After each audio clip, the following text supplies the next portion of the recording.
So there's been a video that's circulating online of a South African man who is being gruesomely attacked in DRC Congo.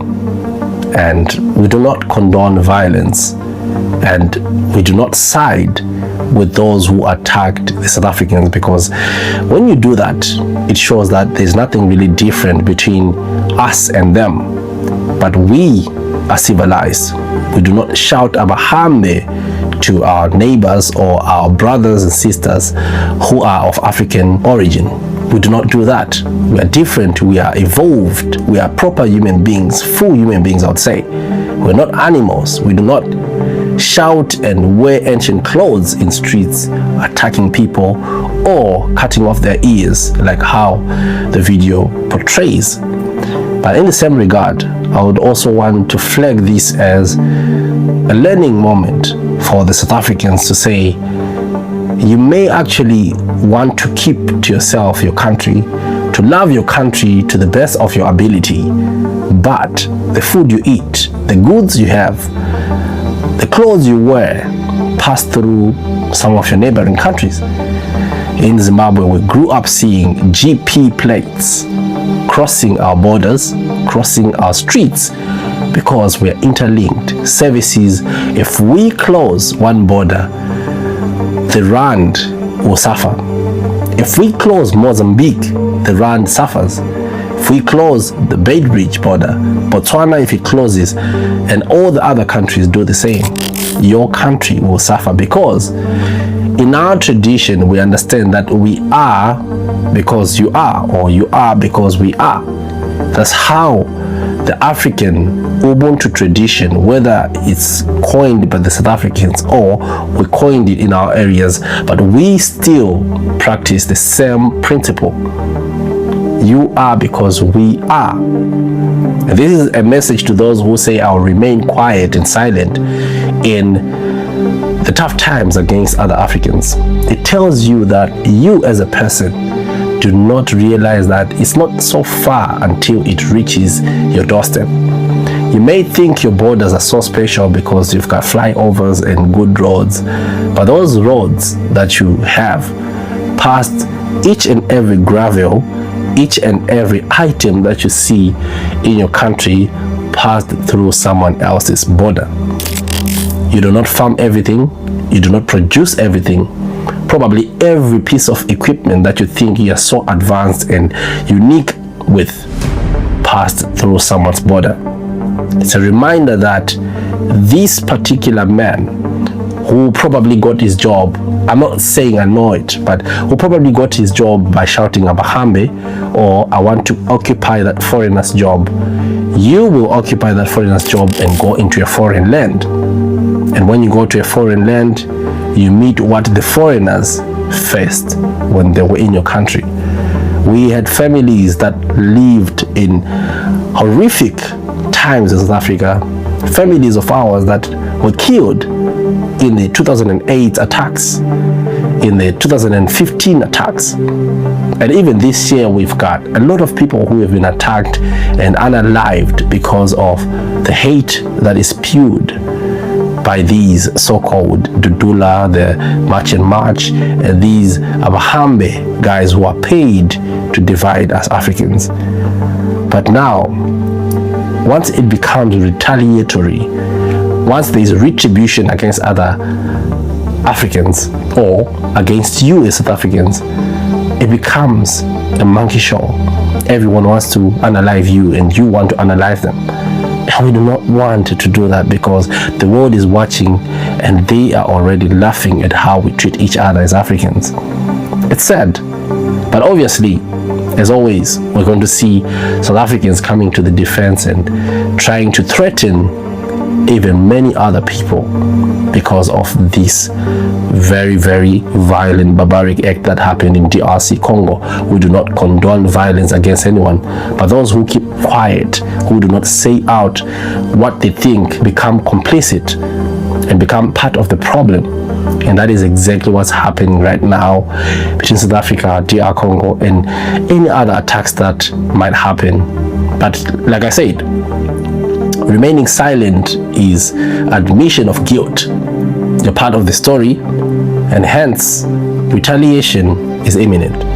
A few weeks ago, Zimbabweans were protesting against Mafikizolo, a group of musicians from South Africa, that they shouldn't even come. But by nature, us as Zimbabweans, we do not attack people. In our culture, we do not use violence to address things. It's only known to certain people who have no guts to use the proper channels to address things. A sane person would not attack anyone using violence like we see every day in South Africa. We are proper human beings. We have evolved to the fullest extent of human evolvement or metamorphosis. We cannot be like animals, chasing down people, knocking doors, bringing down families and breaking apart families and households. That's not the history that we are coining for Africans. Let those who do that remain part of another history, not our African history. And this, I'll say bye for now. And take care. My heart goes to the family of the man who has been attacked in DRC Congo. And we just hope that you practice restraint against this behavior, please. We cannot treat fire with fire because we are better as Africans.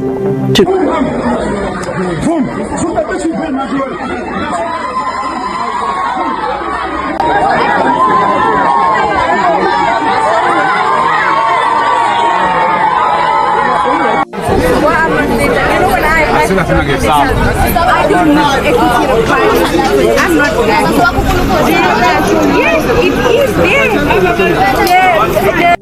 As a result of the march and march, a lot of businesses in South Africa are starting to collapse, especially the taxi industry. Watch this video. This is very low actually. It's very low, very much low. There is no people at all. We used to take plus minus 5-10 minutes to load the taxi. Now we take 45 minutes. There is nothing we have worked for. Today is a very bad day economically. You understand? We are not gonna make anything whatsoever. It's just, but I think, according to my understanding, I think it was supposed not to have been handled in this way. You understand? Government to government, they were supposed to have sat down and see how they can solve these problems, because each and every foreigners has got their own embassy here in South Africa. If they were maybe documented inside our country, it was going to be much better without being chased away. But if they have gone to their countries and came back with the papers or documentation, is still fine, but we are still going to suffer, because they are not going to come back tomorrow. They will still take time to fix their documentation in their own countries and come back. Some of them, they will not come back, you understand? Also here in this street, I think we are seeing shops closed, you understand? It's not only here, generally it's all over, you understand? Now, which means we do not own anything whatsoever. These shops are theirs, for foreigners. Economically, we are gonna suffer, South Africans. Maybe we will build, it's a learning curve from today onwards, how we are going to rebuild our country, how we are going to make sure that economically we uplift ourselves. It's difficult, man. It's very difficult. We have only more than 15 cars from early in the morning. I was here from 4 o'clock until now. I never get a load. It's difficult. The business is down. I'm thinking about the new cars we have bought. We're not going to make it. We are not going to make it. We are not going to pay the car installment. If we can live like this, there is no business. It's going to be difficult. The foreigners, we must live with them. If we want our economics to go up, we must live with the foreigners. If they go back to their countries, it's going to be no business, no investment. All the shops are around here, they are closed. Where are people going to? Today is very quiet. There's no any business. There's no any business at all. The shops, they are closed. Even if you can see by the streets here, there are nobody walking around. So I think each and every individual who is a foreigner maybe must try to visit their ambassadors, which are here in South Africa, and have the proper documents, so that this economy should go up. They have been contributing much. As in, like we are talking about the business early this morning, you can see it's quiet. Now they are not there. They are no longer there. everything is quiet. So that indicates us that we need them here with their papers, proper documents, so that we can manage to make.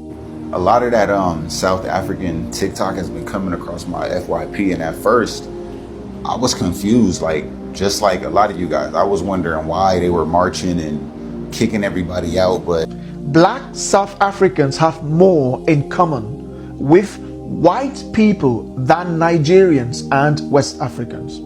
The difference between Black South Africans and Nigerians is that Black South Africans prefer structure and order, while Nigerians thrive in chaos. this guy here on the Bantu page, he kind of explains what he feels, I guess, is part of the reason, and it's more or less a cultural thing also, right? Or that's at least what he's explaining, is the cultural differences between he uses the Nigerian and the South African, and that really made me think about the differences between the Black American and the rest of the African or Black diaspora, right? And while he was describing the differences between the South African and the Nigerian and other Africans, I saw exactly the differences between myself as a Black American in my community versus the rest of the Black diaspora. And I just think that we all have to be accepting to each other, right? And I think that the quicker that we accept that we're all different, and that's actually fine, that's okay. We're different, we from different places, we speak different languages, we have different cultures and norms, and that's fine, but we are all part of the same family. I think that we will move forward quicker than we actually think. I don't understand why it's so hard to understand that part, but I'm appreciative to run across this guy's page because I'm here in America. And like I said, I just see the videos come across my FYP just like you guys. And what this dude describes is it really made me put everything in perspective and really think about that shit. Like, we all just have to accept that we're different, and that's fine, right? Some of us is different, that's cool. I'm not better, I'm not worse. Let's move forward. Let's come together and move forward. The Irish man and the English man knows that they're not the same type of white person, but they both white. This 25-year-old man was shot dead right at his own home. It was yesterday afternoon, around 15 hours or 3 o'clock, in Kimiteto area, Kandemba compound. Sakode Chibuye had just got back to his place, and he wasn't alone. 2 men came with him. Not long after he walked in, neighbors heard shouting, a heated argument getting louder and louder until one gunshot rang out. When people ran to see what happened, Sakode was lying on the ground with a bullet wound on his chest. They rushed him to Congolese General Hospital, but he was pronounced dead the moment he arrived. The 2 men he came with ran straight away, but the community didn't let them get far. People chased them down, caught one of them nearby. The crowd was so angry at what happened that they assaulted him, leaving him seriously hurt. Police later identified him as Kayombo. They found a loaded Taurus pistol on him, fully stocked with ammunition. Right now, he's admitted to Congolese General Hospital under tight armed guard. As soon as his health allows, he will face murder charges. The second man, he's still nowhere to be found. Police from Kiawama station are looking for him everywhere. We still don't know why this happened. No one has said what started that argument or why someone put a gun. Sakode's body is at the hospital mortuary waiting for postmortem, and investigations are still open. If you saw anything or know where that second suspect is, please go straight to Kim. The second area I want to respond to is the Al Jazeera issue. There isn't no legal basis to provide an amnesty. So we operate within the Constitution and the law. So the law says as you appear, you arrive. When an asylum has applied in the country, and they are in the process, they don't get deported. We verify. We only deport once we have confirmed that we decline, and then they leave. Initially, they would do the reapplication while they are here. But once you are here, you are supposed to have a passport. You are supposed to have legal documents. And we find you not to have legal documents. Then you are supposed to be deported. There isn't any amnesty that can appear.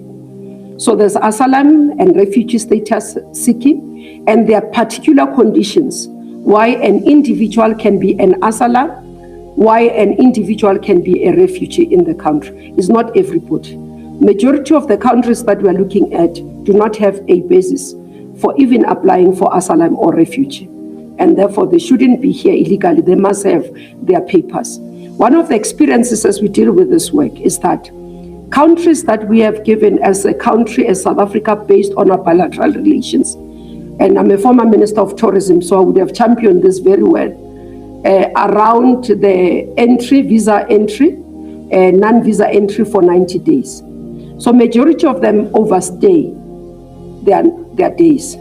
Others would be here properly with visas. Their visa will expire, and then they will leave.